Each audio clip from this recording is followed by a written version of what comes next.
Buenas noches, hermanos, es un gusto saludarles a cada uno de ustedes. Espero que se encuentren bien, disfrutando de las múltiples bendiciones de nuestro buen Dios.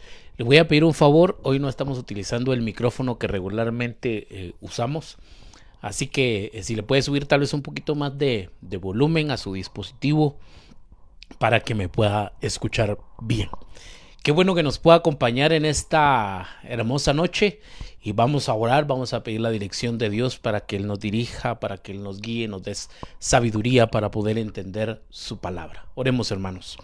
Padre, gracias por tu presencia, gracias, Señor, por tu fidelidad, gracias por tu bondad, gracias porque eres bueno, Señor, y maravilloso.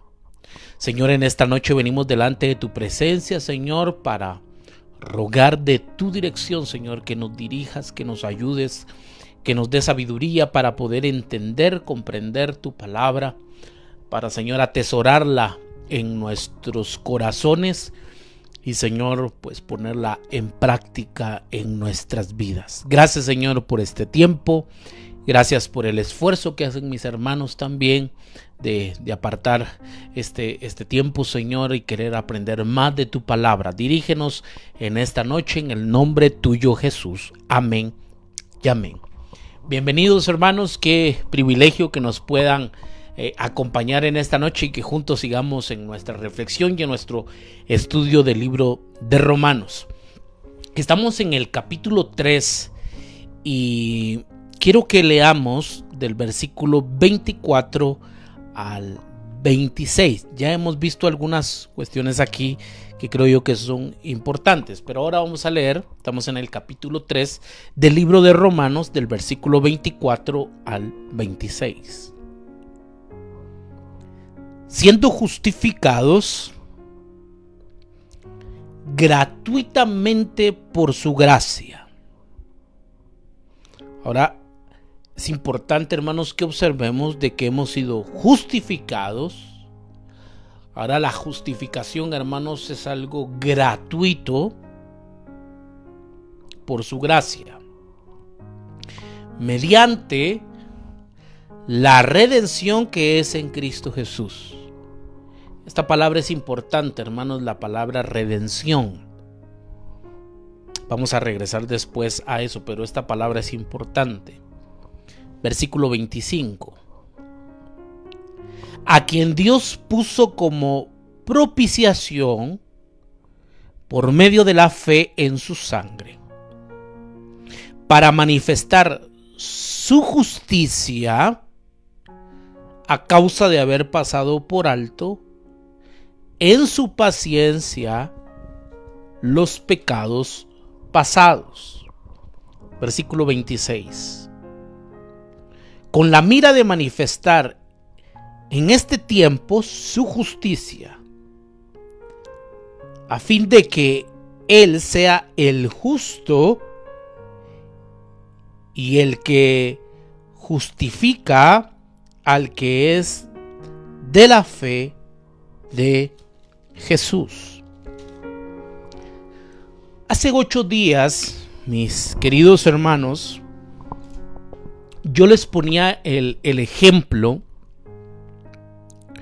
cuando nosotros buscamos un trabajo, ¿no? Y cuando presentamos nuestro currículum, pues nosotros presentamos nuestras mejores características, ¿no? Nuestros estudios, la experiencia que se tiene. Y en ningún momento pues vamos a poner ahí nuestras cosas no tan positivas, ¿no? Y lo que queremos es que nos acepten. Queremos ser entonces aceptos, ¿no?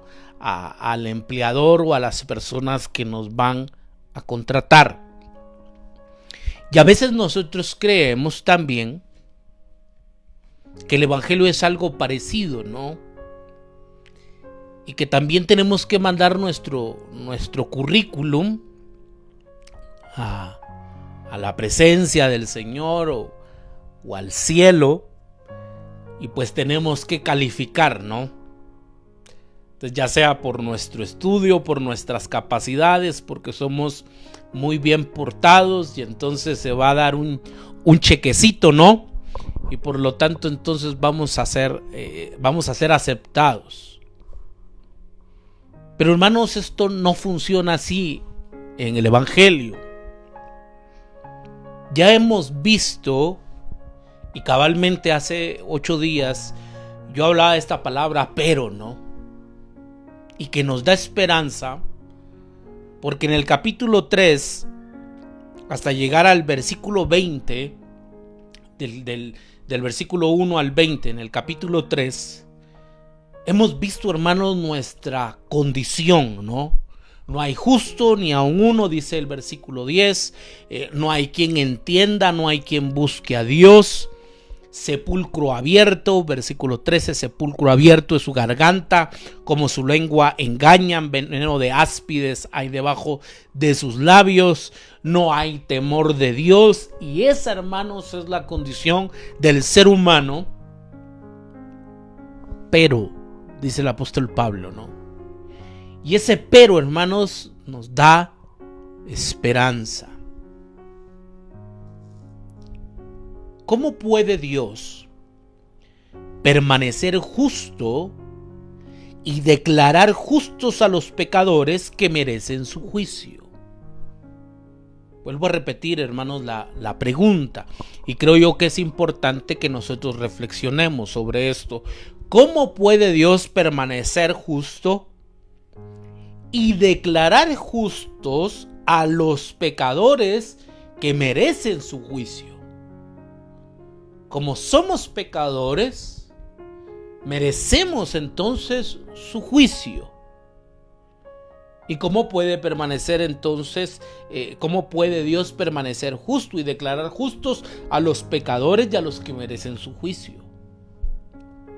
Otra pregunta, hermanos, que creo yo que es importante para que podamos reflexionar es: ¿cómo puede haber una justicia que es de Dios y una justicia dada por Dios?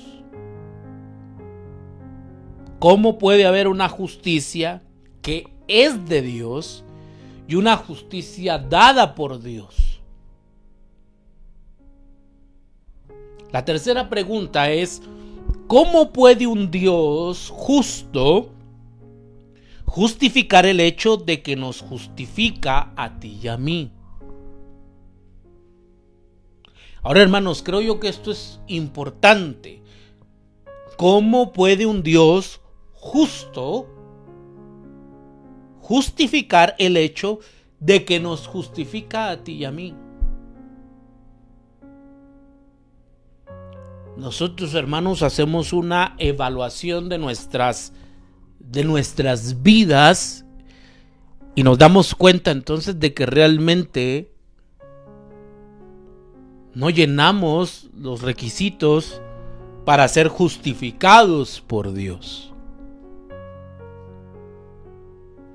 Pero el versículo 24, hermanos, dice el texto bíblico en la segunda parte: mediante la redención que es en Cristo Jesús. Y esa es la respuesta: mediante la redención que Cristo Jesús efectuó. Y creo yo, mis queridos hermanos, que aquí es donde se responden entonces nuestras preguntas. Mediante la redención que Cristo Jesús efectuó.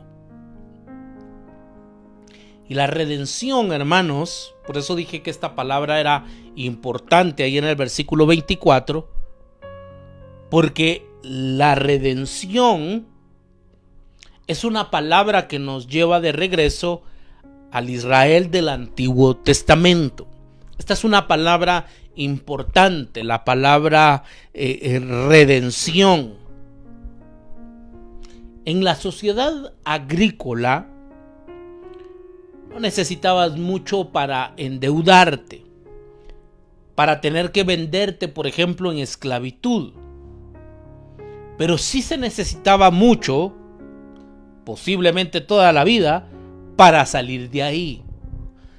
Ahora es interesante, mis queridos hermanos, Porque hay muchas cosas que realmente no cambian tanto, ¿no? Por ejemplo, meternos a deudas. En realidad no es algo tan complicado como salir de ellas, ¿no? Entonces es fácil muchas veces pedir, por ejemplo, un préstamo, ¿no? Y si no somos buenos administradores, si no sabemos manejar bien los recursos que el Señor nos ha dado, entonces nos podemos endeudar e inclusive nos puede llevar toda la vida, ¿no? Estar pagando una deuda o probablemente ni la vida nos vaya a alcanzar. Y en aquel tiempo también, inclusive la cuestión de la esclavitud, ¿no? Era algo que se daba dentro de la sociedad. Así que la ley de Dios hizo una provisión para el pariente redentor. A eso se le llamaba, hermanos, un goel, que pagaba para sacarte de esa deuda y de la esclavitud para que puedas vivir libre otra vez. Quiere decir entonces de que el trabajo, por decirlo de esta manera, del goel es pagarte y sacarte de esa deuda y de la esclavitud. Vuelvo a repetirlo, estamos hablando, hermanos, del contexto del Antiguo Testamento, para que entonces se pudiera vivir de una manera libre otra vez. Vamos al libro, hermanos, de Levítico. Al libro de Levítico.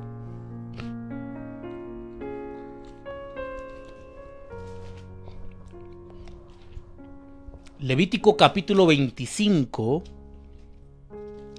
Capítulo 25 y versículo 25. Vamos desde el versículo 23.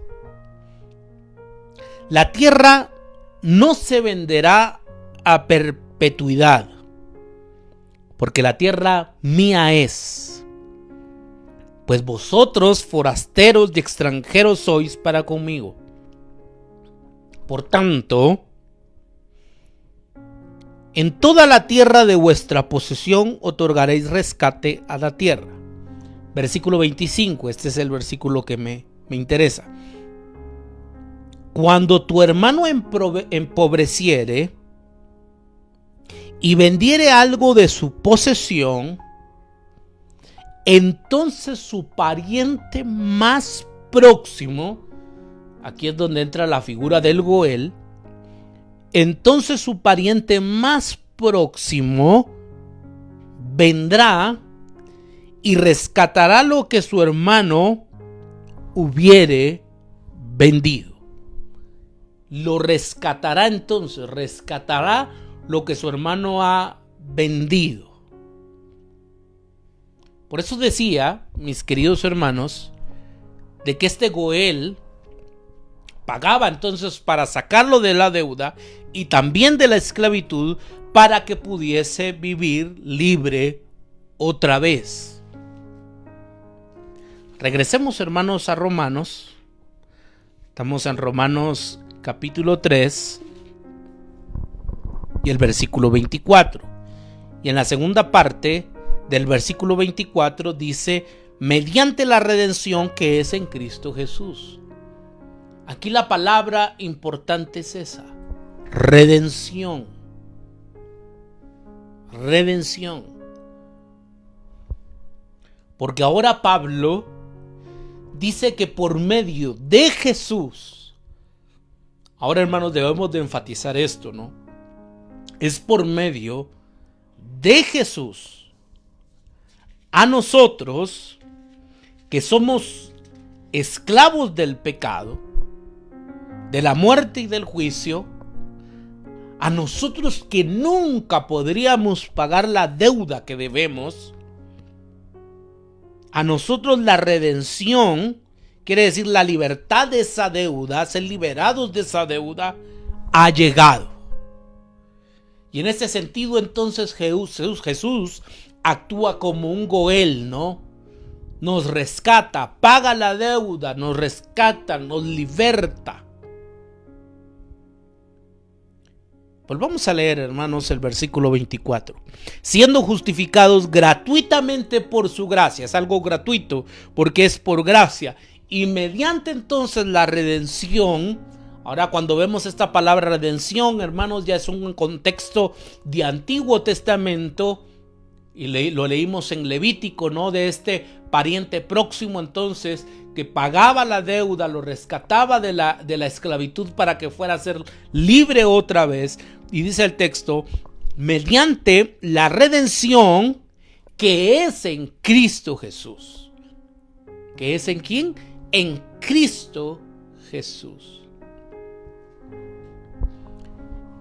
El Padre justifica a su pueblo por medio de la obra de su Hijo.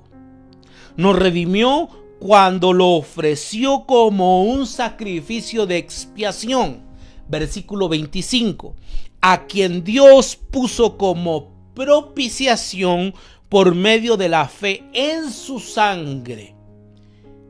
En quien Dios, vuelvo a leer, en quien Dios puso como propiciación por medio de la fe en su sangre.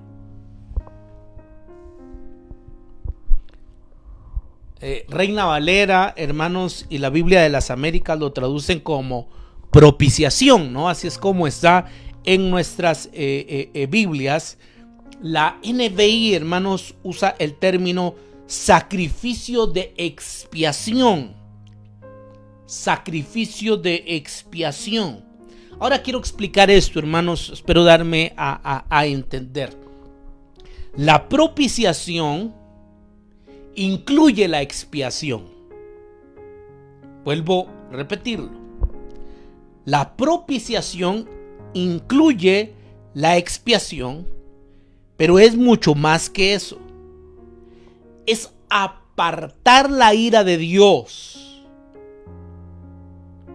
Y esta palabra, hermanos, propiciación, entonces es cierto que se puede traducir como propiciación, que incluye también la expiación, pero va mucho más que eso porque es apartar la ira de Dios. Lo que nosotros merecíamos como pecadores. Por supuesto que nosotros merecíamos la ira de Dios, pero ahora, por medio a quien Dios puso como propiciación por medio de la fe en su sangre, se aparta la ira entonces de Dios. Significa, hermanos, que la ira es apartada de nosotros, los que la merecemos, porque nosotros merecemos la ira de Dios. Pero ahora por la obra de Jesucristo, entonces la ira de Dios es apartada. Y es por la provisión de uno que lo toma en nuestro lugar. Es Dios mismo. Me estoy refiriendo a Jesús. Así que la cruz, hermanos, es el lugar donde el juez sufre el juicio. Vuelvo a repetirlo. En la cruz, o la cruz es el lugar donde el juez sufre el juicio.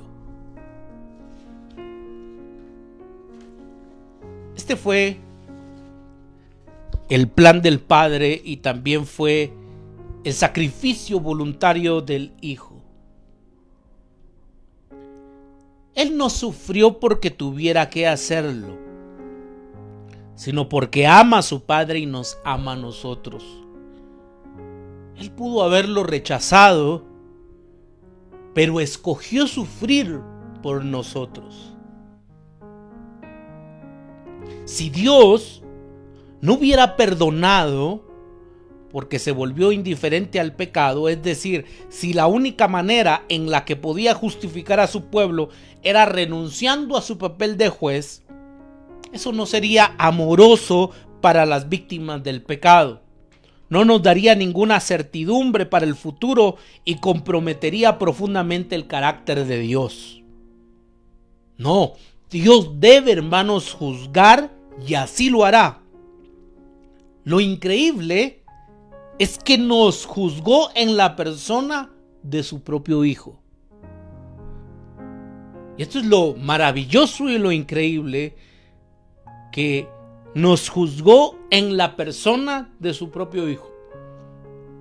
Y en el discipulado, hermanos, lo hemos visto, ¿no? La santificación posicional.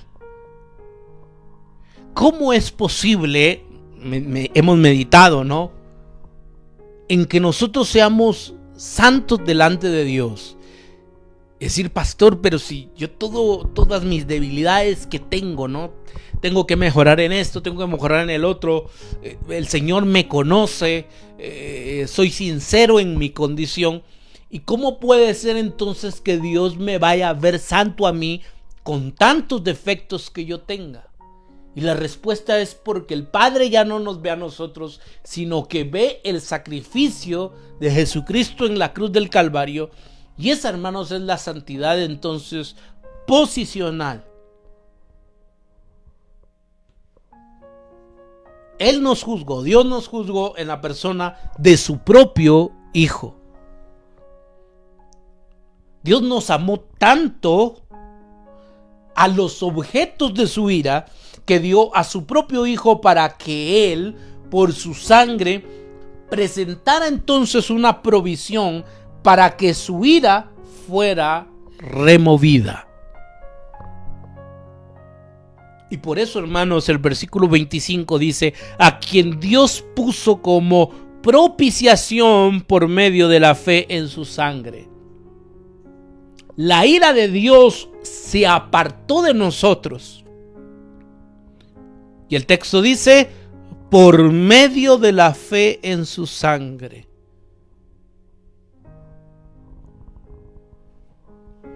Por eso, hermanos, es importante que el versículo 22 dice: la justicia de Dios por medio de la fe, ¿en quién? En Jesucristo, para todos los que creen en Él. Para todos los que creen en Él.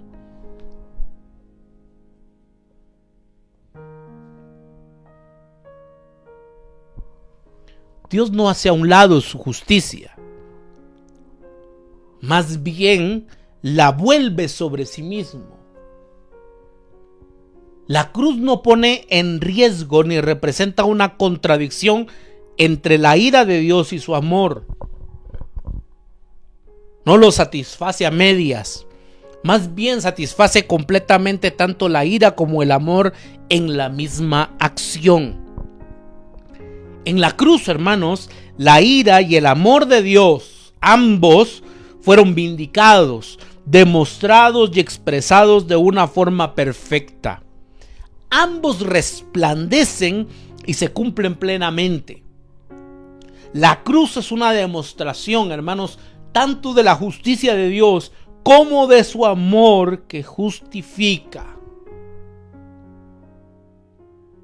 En la cruz, hermanos, entonces, es una demostración tanto de la justicia de Dios como de su amor que justifica.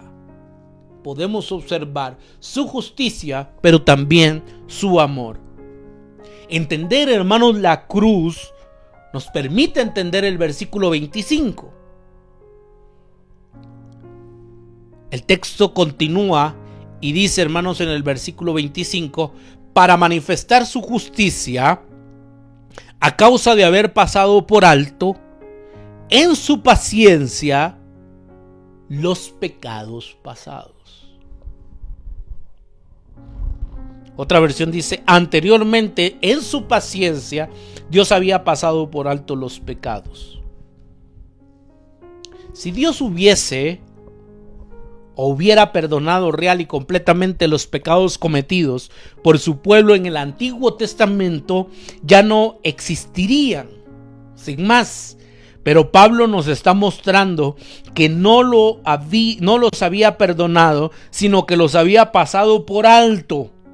Los dejó sin castigo hasta que castigó a su Hijo en favor de ellos en la cruz. Dicho de otra manera, hermanos, Dios en su paciencia había entonces aplazado el pago de esos pecados. Los sacrificios y los rituales del Antiguo Testamento siempre habían sido sustitutos que señalaban a Cristo. Esto realmente no pagaba las deudas, como se puede observar en más detalle en el libro de Gálatas, y también cuando leemos el libro de Hebreos, ¿no? Los sacrificios, hermanos, en el Antiguo Testamento era algo que constantemente se tenía que hacer, era algo que constantemente se tenía que realizar, y esto apuntaba a Cristo, al sacrificio de Jesús en la cruz del Calvario. Por eso, hermanos, nosotros ya no tenemos necesidad, ¿no?, de ofrecer sacrificios como se realizaba en el Antiguo Testamento, porque el sacrificio de Cristo ya se realizó. Ya no podemos ofrecer nada más. Dios aceptó a Abraham, a Moisés, a David y a todos los santos del Antiguo Testamento cuando ellos se arrepentían y confiaban en su misericordia. Pero Él los aceptó sobre la base de la obra futura de Cristo. Él ya era el juez justo que justificaba a su pueblo. Y aquí creo yo, hermanos, que viene una pregunta muy importante. ¿Qué sucede si olvidamos que Dios es justo y si olvidamos que Él es el que justifica? Ahora, hermanos, esta pregunta creo yo que es muy importante. La vuelvo a hacer. ¿Qué sucede si olvidamos que Dios es justo o si olvidamos que Él es el que justifica? Ahora, ¿quién es el que justifica? Es Él. ¿Y qué pasa si nosotros olvidamos eso? A menos que tu Dios sea un Dios tanto de amor sacrificial como de ira santa contra el mal, seguramente tendrás distorsiones en tu vida. Por un lado, si objetas la idea de un Dios que tiene estándares y que mantiene esos estándares, eres como un niño que lucha contra los límites de sus padres y quien, si logra dejar atrás y olvidar esos límites, pasa su vida sintiéndose liberado y a la vez desorientado, sin una base sobre la cual confiar.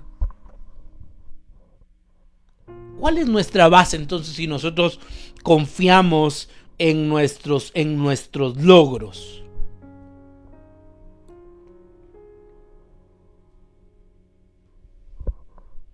Frecuentemente escuchamos, hermanos, denuncias, por ejemplo, contra los padres abusivos y dominantes que no les muestran amor a sus hijos. Y estos padres, hermanos, que están abusando de los niños deben de ser denunciados.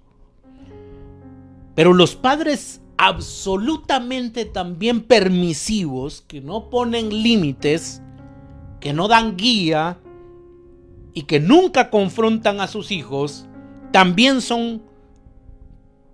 tampoco son amorosos y también son destructivos. Ahora, esto es interesante, mis queridos hermanos.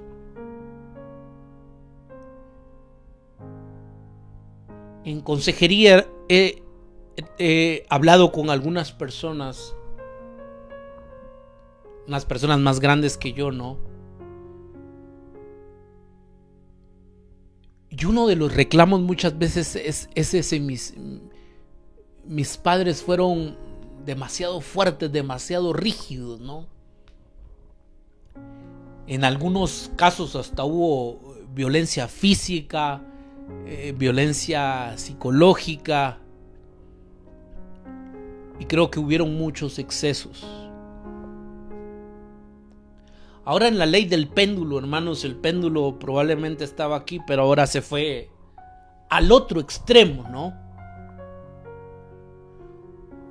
Hoy los padres ya no tienen autoridad. Hoy los padres ya no tienen una voz.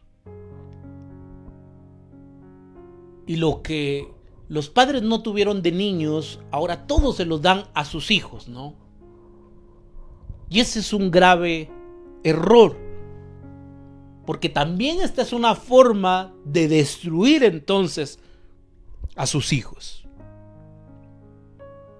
Por supuesto, no podemos ser padres abusivos, ¿no? Pero por el otro lado, tampoco no le podemos dar a nuestros hijos todo lo que nos pidan. Oye, hermanos, muchos padres, ¿no? Parecen, y creo yo que ese es un grave error, que parecen más amigos que padres. Ahora entiendo la cercanía que debemos de tener con nuestros hijos, pero ellos nunca deben de olvidar que nosotros somos sus padres. Y esto creo yo que es muy importante.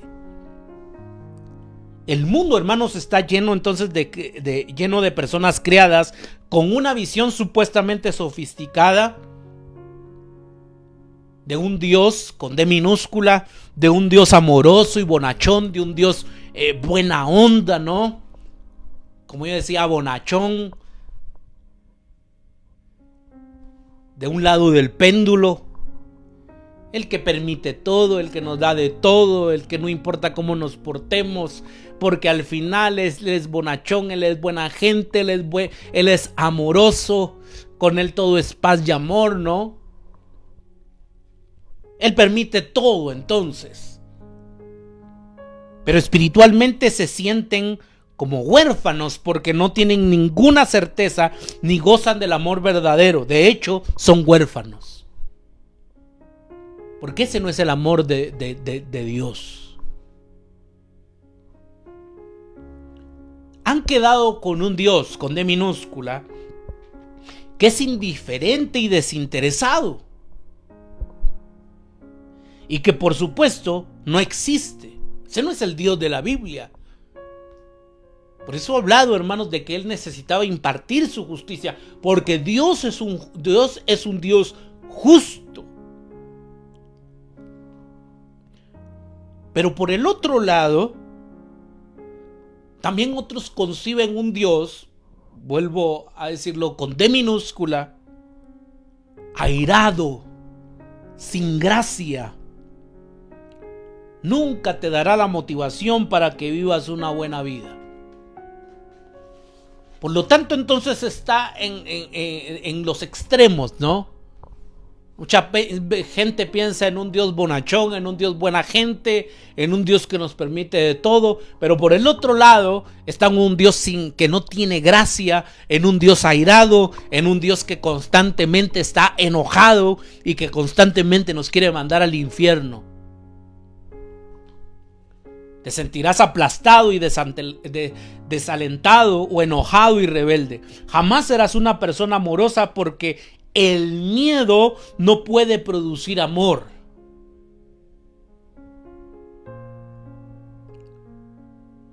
Hay muchos líderes, hermanos, a los cuales no se les tiene amor, se les tiene miedo. El miedo, hermanos, no puede producir amor. Un jefe nos puede infundir miedo. Y probablemente vamos a hacer las cosas por miedo, vamos a perder nuestro trabajo, vamos a perder dinero, tenemos miedo, pero jamás llegaremos a amar a estas personas, porque del miedo no puede surgir el amor.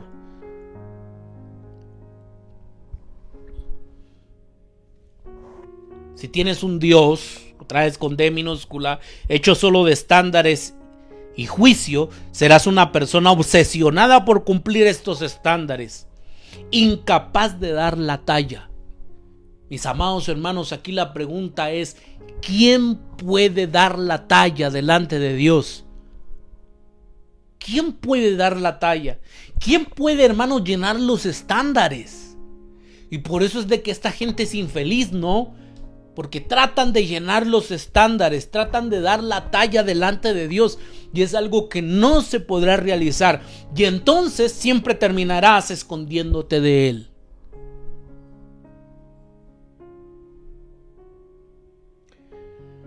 Hoy, hermanos, lo hablaba con mi esposa y estábamos hablando sobre este tema, ¿no? Y el internet, hermanos, es una bendición. Hay muchos temas interesantes, pero también, hermanos, hay tanta desinformación. Y hay gente, hermanos, que arma un montón de cuestiones en su cabeza, le meten 2, 3 versículos bíblicos y arman doctrinas y cosas extrañas, ¿no? Y no tenemos, hermanos, una mente crítica. Hoy en día ya no existe el discernimiento de ir a la palabra de Dios. ¿Será que eso es lo que enseña la palabra de Dios? Y es importante, mis queridos hermanos, que estemos atentos. Porque hay tanta basura, hermanos, tanta cosa que no nos sirve, no es de edificación para nuestras vidas, ¿no? La gente vive alarmada por esto, por el otro, las noticias, lo que dicen los noticieros cristianos, ¿no? Y que parecen, hermanos, más noticieros amarillistas y con tantas cosas, hermanos. Y lamentablemente, vuelvo a repetirlo, no tenemos una mente crítica, discernimiento para ver qué es lo que realmente enseña la palabra de Dios. Pero con esto concluyo, hermanos, en esta noche. La maravilla entonces de la cruz es que con el mismo golpe satisface tanto el amor de Dios como la justicia de Dios. En la cruz, hermanos, se satisface entonces el amor de Dios como la justicia de Dios. La cruz, en un solo momento, nos muestra que Dios es el juez, que se preocupa lo suficiente por su mundo para fijar estándares y hacernos responsables de ellos. Y a la vez, el que justifica, que ha hecho todo lo necesario para perdonarnos y para restaurarnos. Es un Padre que vale la pena tener. Es un Padre que podemos, hermanos, tener. La cruz es donde de una manera gloriosa y liberadora vemos que Él es justo y a la vez que Él justifica a los que tienen fe en Jesús. Y así es como finaliza, hermanos, el versículo 26. Con la mira de manifestar en este tiempo su justicia, a fin de que Él sea el justo y el que justifica al que es de la fe de Jesús. Aquí vemos dos cosas interesantes. Dios es justo y Él es el que justifica a través de su Hijo. Él es el que justifica. Creo, hermanos, de que si llegamos a entender esto, y esto es muy importante, nos va a dar mucha paz y mucha tranquilidad en poder descansar en la obra de Jesús en la cruz del Calvario. Nosotros de ninguna manera podríamos alcanzar los estándares, ¿no? Llenar los requisitos. Por eso nuestra confianza siempre debe estar puesta en Cristo Jesús. Oremos. Padre, gracias por tu palabra. Gracias, Señor, por tu presencia, por tu fidelidad y por tu bondad. Gracias porque tú no nos has dejado y porque tú, Señor, no nos has abandonado. Dios Todopoderoso, ayúdanos, Señor, a entender tu palabra, a comprenderla, a atesorarla, a practicarla.